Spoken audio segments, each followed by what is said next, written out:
Okay, so welcome to the latest edition of the Wirecast, and today I'm delighted to be joined by Warrington Wolves women head coach Armani Sharrock. Welcome. Thanks for having me. Oh, no problem whatsoever.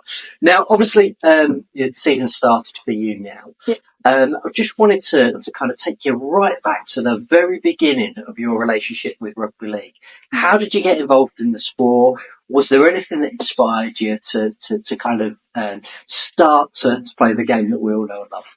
I wish it was a little bit more inspirational than it was, to be honest. I played football when I was younger, and in school I wanted the afternoon off. The rugby team was short, so my PE teacher said, "Oh, come and play rugby for us." So I think that was year 7, played up 8 and 9, so played for 3 year groups. And then one of the teams, all the schools we play against, a couple of their core girls, their parents had started down at St Pat's as an open age team. So by 15, there was one girls team in Wigan, which was St Jude's. They had every female player that side of the hills. So I was new to the game relatively, so I can't go down there and play. I've not any experience. And the girls from the other schools said, "Oh, come on, we're just going to go train with the women." So I trained with the open age for 6 months down at Pat's, and that was it. Then I started coaching, I started playing, and just totally fell in love with the game. Wow. So in terms of those kind of early days, then you've come a long way. You've played, and now you're kind of head coach of our women's team.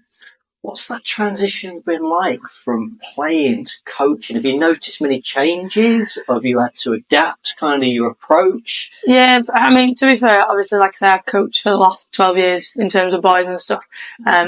Different going into a group that I've worked with. There's still a lot of players there that were there last year and I'd played with and stuff like that. So for me, it was just setting like a really firm boundary when I first took the role on. Not distancing myself, but redefining what I am to that group. So I think the first thing I did was come straight out of the team WhatsApp and just in the, the whole club one kind of thing. So we stepped away and sort of put a line in the sand and redefined my role and relationship with the girls. But I think that was important to make sure the trial process and sort of selection and stuff going forward was as smooth as it could be. And I think we did well in pre-season to kind of set that boundary, which has put us in a good place now in terms of team selection and stuff, and girls coming to me as a coach instead of as a player or a friend. I guess kind of my question, kind of leading on from that, is there anything you miss about playing? I thought I did until I jumped into a couple of sessions just on some demonstration of contact, and because of my head and sort of my relationship with concussions, I jumped into the session and hit the tackle bag and just saw stars. So I think that confirmed the decision for me that I can't play rugby anymore. Obviously, I miss being on the field with the girls, like especially last week. Second half was tough. We had a bit of a tough first half against Saints the week before, and I think those are the times where I miss it, because if I see the problems, I just want to go and fix it. Which is, as a player, you feel more in control of that. As a coach, you kind of let the reins go and you can say as much as you want on the sideline, but whether that comes out and translates to what the girls do is different. So I think that's the bit I miss the most, is being able to help fix the problems instead of just identifying them and sort of giving them tools to do it. It's picking up and doing it myself is probably the bit I miss.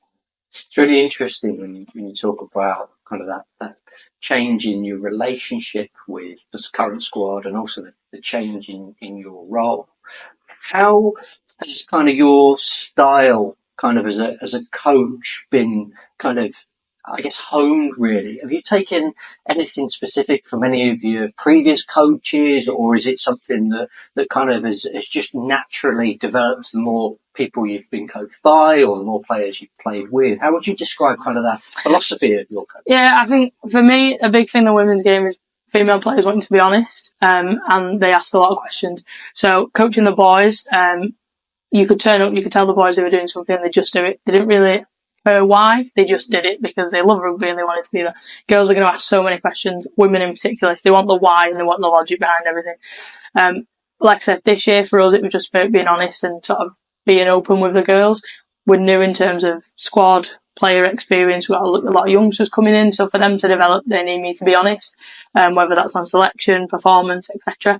So I've just tried to be as open, honest and as approachable as I can be, because I think that's the best way to get the best out of them, but also it makes my transition a bit easier because I can't be held accountable to something that they're not expecting. And I think obviously I've been coached by quite a few coaches at Community. I played at Wigan, so I was coached by Amanda, who now coaches Barrow. I've had some really good coaches over the last few years. Obviously Wes, I take a lot of what he did with us in terms of discipline and attitude to defence and stuff like that, but I think all good coaches just take the best out of every coach they've ever had. I spend a lot of time with Sam Burgess as well. He's quite key to us in terms of he dips in and out of meetings, he's on the phone, and I think a lot of his philosophy is just about being a good people person. And you've seen that with the men, how much he's got a reaction out of them, and I think that's because he gets the best out of them by being a people person. Obviously he's got a fantastic rugby mind, but a lot of it is just how you communicate and how you sort of build those relationships, which then players buy into what you're asking from them, and then they'll go to war for you. I think that's a really important point. It's been mentioned a couple of times by previous guests we've had about if you create good people, you end up creating great players. Yeah.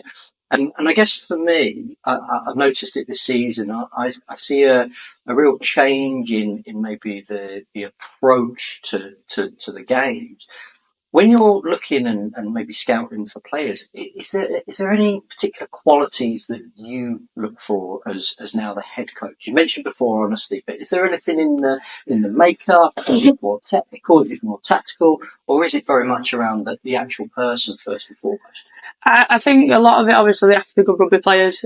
We're looking for good core skill. That was something that let us down. And I don't think we're 100% there yet in terms of core skill. It's going to take time to build. Obviously, we're bringing a lot of young players in who are still learning and developing their gameplay. A lot of our recruitment was done for younger players this year, and we've kind of tried to second guess that next wave of England players, that next wave of internationals. But we spent a lot of time in the trial process getting to know people. So we did 6 weeks of spending time with people. Their ethics in training, the 1% off the ball, they turn up on time, they do their extras, and that for us is as important, if not more important, about the person than how good of a rugby player they are, because we've said we can teach skill, we can break down the game tactically for them, we can teach all the kind of core skills, and that comes with time. But if you don't want to work hard, you don't want to work for your mate, and you're not willing to, then you won't. So a lot of it, like you said, for us is good people, and like I said, the environment as a whole, you don't walk into Padgate without a player coming shaking your hand. That's across the girls and the boys. Like, they'll introduce themselves to you, and I think if people are more open and receptive, they're also more open and receptive to coaching and critique and stuff like that. So I think fundamentally, as a club, we want good people, and that comes, and then that develops obviously how they take criticism, how they attack the game, how they address what I'm saying to them. So I think us as a club, and Gary talks about it a lot, is good people. But I think we did that by spending a lot of time with them in the trial process, so that we learned who they were, because you can turn up and do a trial game and be outstanding in one game, but then you don't turn up to training, or you're late, you're messing around, you're not engaging, you're not willing to help the youngsters. So that 6 week period for us really showed what people we had. And there was some in the selection process that if we'd have took them purely on rugby ability on night one, we'd have taken them. And after that 6 week process, they probably just didn't fit the ethics that we wanted from the group by the end of it. And we stand hard on that we want to make sure that the right people are coming through. And ultimately, I want to create Warrington players who are here for the next 10, 15 years. They don't just come for a season and then flip over somewhere else.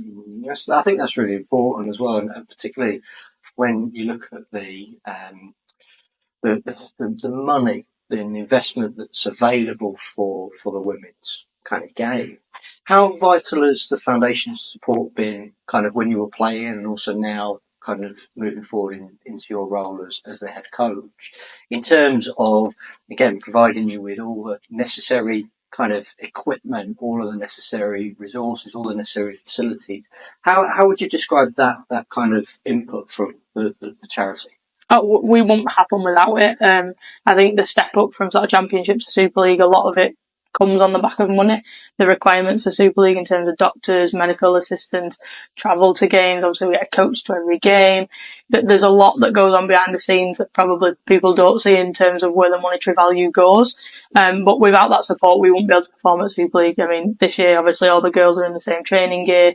We've got the academy and the prospects in training gear and stuff, and that is an image thing. First off, I think a lot of the women's game is a perception thing on how you come across, and we're all walking around in the same kit. We turn up together on games.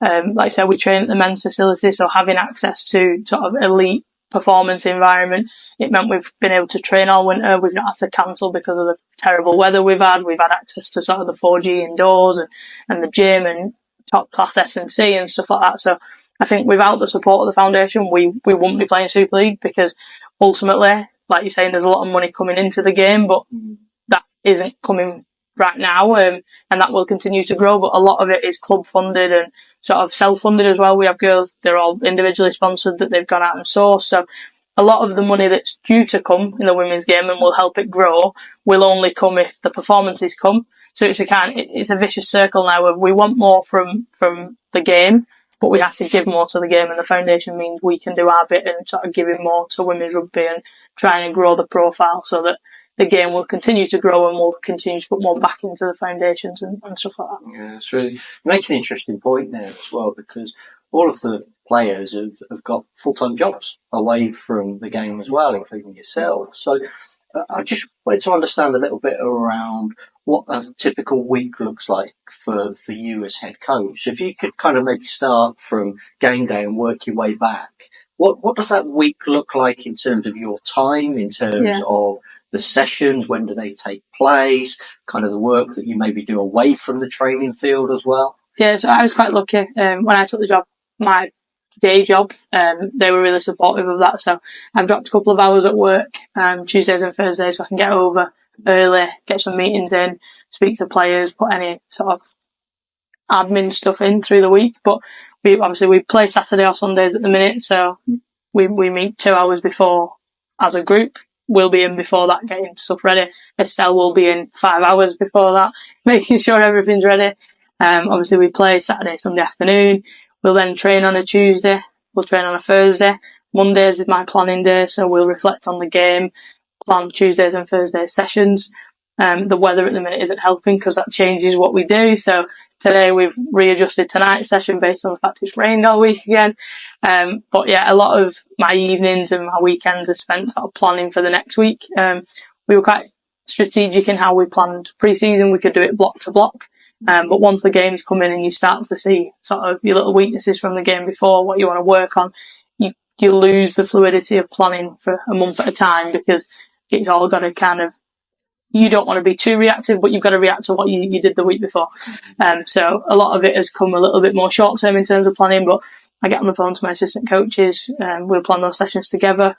So it probably is a 7-day-a-week operation at the minute, but we'll get out of it what we put in this year, and I could turn up to training, plan it as we get there and let it fly, but that won't work. We want to work in an elite environment. So my mindset this year is we'll get out of this, and by this I mean the women's team, not just this year but for years to come, what I choose to put in now. So we put the foundations in, we put the hours in, and hopefully we're sat there talking about going to Wembley in the next few years, and that'll be worth all the hours we've put in now. I'm sure it will. I mean, the one thing I have noticed from the team, and kind of it started, like you say, with the previous coach Wares, I noticed a real kind of emphasis on the well-being or the mental health of the squad and also the staff. In terms of kind of, without obviously discussing specifics, how important is that side of the sport in terms of making sure that if people have got issues away from the game, that you're aware of them and you can support them to get into a better place? I think it's that important. I think the world we live in now, people are more open to accepting mental health and poor mental health, and we did a piece with State of Mind at the beginning of pre-season. That was something I'd done separately, so I referee as well, and we'd done a session with the referees, and that was really valuable to me and something that I wanted to take forward. But State of Mind support us a lot. They provided us with sort of training t-shirts, stuff like that, but the session was invaluable. We had girls who probably didn't realise that they needed a little bit more support than they currently had.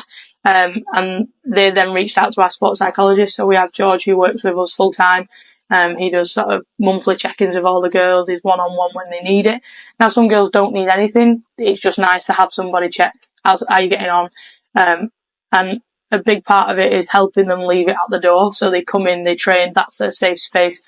Obviously, ultimately for us, we need people to turn up ready to train and be switched on. But if they can't leave it at the door, we've got Nikki as well. We've got Georgia Sports Psych who can take them away from that environment. It means it doesn't take away from the environment itself.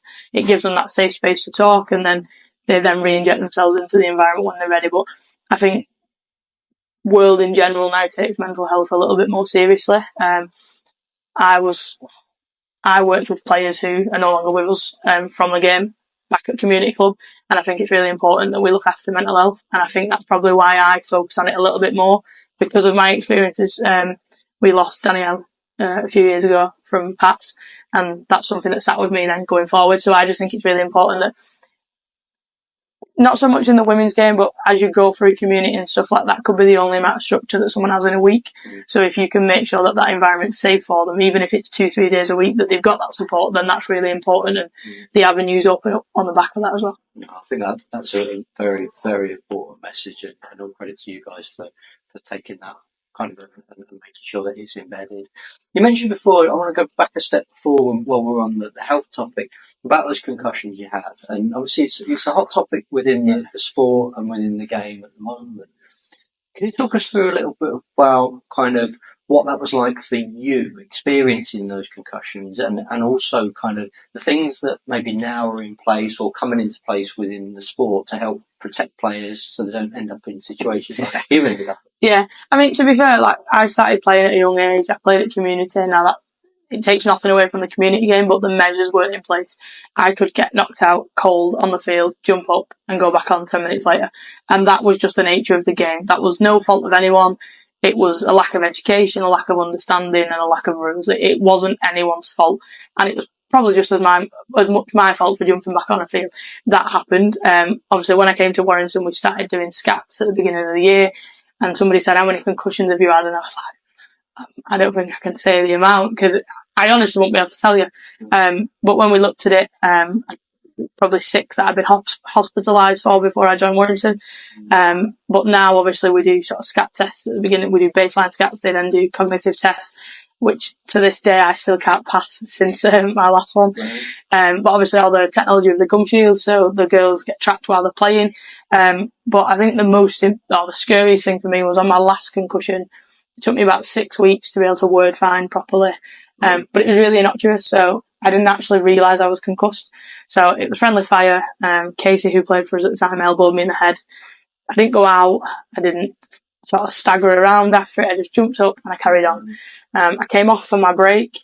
I played sort of 30 minutes, came off, and I started seeing spots. And I thought it was the sun because it was really sunny, and I'd gone and sat in the dugout.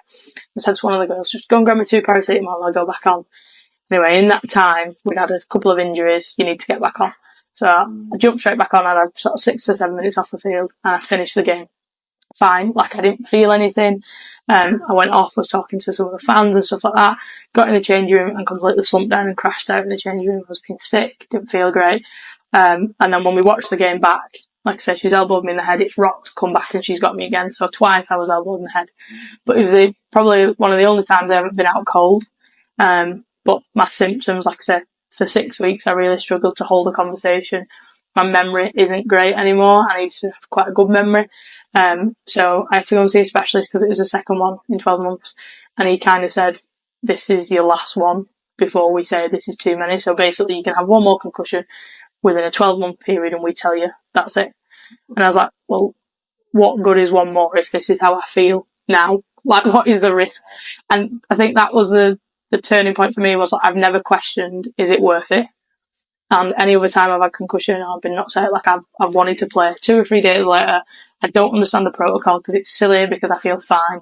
This time, 2 weeks in, when I could go back to training, I was like, I don't want to do this. It's not for me. Is it worth it? So I kind of weighed up the conversation of, well, you can have one more, but if this is what this one looks like, what does one more look like? And that was, for me, wasn't the right thing for me, for my sort of my family, my relationship, stuff like that. Like, I want to have children to see them grow up. Like, so it was a really tough decision. And it was one that I had to make myself, but was forced on me in terms of, I wasn't ready to retire, but I had to put my health first in that example. And it's great now how much sort of the rules are changing in terms of tackle height, the support that the RFL and are offering with the gum shields and stuff like that. It's a topic that we don't fully understand yet, and will continue to grow. And I don't think we'll understand it for a long time. And it is so individual to players, because like I said, that probably was the least obvious concussion I've ever had. And for me was the worst one. But again, it's a question of, is that a build-up of years of it, or is it that was just a bad one? So that wasn't a risk I couldn't take any longer. No, thanks for being so open about that as well, because I think there's some really important messages for players in our community game, but also obviously within the professional side of things as well.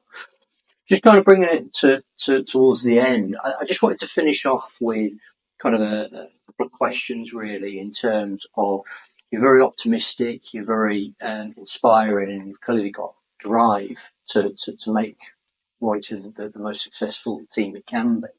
But I guess I wanted you to just kind of reflect back a little bit in terms of your ambitions for the season, both in terms of you as a head coach coaching the team. So what's your ambition for the team? And it doesn't necessarily have to be a results-based ambition. And then also, what's the ambition for you as a coach or as an individual over the kind of the remaining months of the season? I think we set out some goals as a team and as a group at the beginning of the year. One of those was to make a Challenge Cup quarter final, which we did. We were proud of the first half in that quarter final. There is a lot we can work on from that, and that's the joy of being so young as a group. We will continue to grow and develop this year. In terms of where we want to be, where we want to finish, we just want to close those gaps. We've done a lot of off-field stuff in terms of closing the gaps on professionalism, what we offer the girls, the environment, how we treat them. That was a massive goal in the pre-season. Now it's about aligning what we've done off the field with what we can do on the field. We haven't had the luckiest run in terms of injuries this pre-season. We've had some quite large long-term injuries which have affected. We've debuted 9 players at this point. We didn't think we'd be in that position yet. We recruited well in terms of depth, but a lot of them are young, and full credit to everyone who debuted this year, because they took it with both hands, and some of them have cemented spots in the squad which they didn't believe they were going to get yet. So that's fantastic. But we didn't foresee being in a position where we were having to debut youngsters so early, but really proud of what they've done. So if we can just continue to grow and develop the group we've got, by the sort of business end of the season, we want to be knocking around that top 4 looking for a playoff spot. And I think that's achievable with the group that we've got. It's just, like I said, a little bit unsettled. If anybody looked at the squad numbers from the last 2 weeks, it was like squad number bingo, but we're a little bit more settled this week. Our backline's probably more to where we thought it would be in terms of players. So we're excited to see what we can do this week, because it's probably a better reflection of what we've got within us. And then we can build going into Leeds the week after. What about yourself? For me, I just want to be with this group and take this group as far as it can. We weren't unrealistic at the start of the season in terms of we didn't walk in saying we were going to win everything. We were making 2 major finals. We have to be realistic. And I just want to put this group in the best place to be making those finals in the next few years. So making sure the youngsters stay here is a big priority for me, because we brought a lot of them in. We want to make it a place they want to stay, which means I've got to keep learning. I'm part of the RFL leadership program at the minute, which means I'm continually learning and developing as a coach. I've got an experience on Saturday, so I'm going to spend the day with Sam, and being around the men's team. Again, that only benefits our lot, because that helps my learning. And I'm just going to continue to push me as a coach, and my assistant coaches challenge me all the time and make me think about things a little bit differently. And ultimately, the more I put into me as a coach, the better it'll be for the girls. So the next 12 months for me is just sort of learning as much as I can, growing, developing, asking as many questions to as many people as possible, and making sure that when we get to the places where I have to make the hard decisions, I'm as equipped as I can be. Well, so I look forward to seeing kind of the fruits of your labour come out on that pitch. So thanks very much for your time. Perfect. Thank you very much for the time. It's been a really enjoyable experience. Perfect. Thank you very much.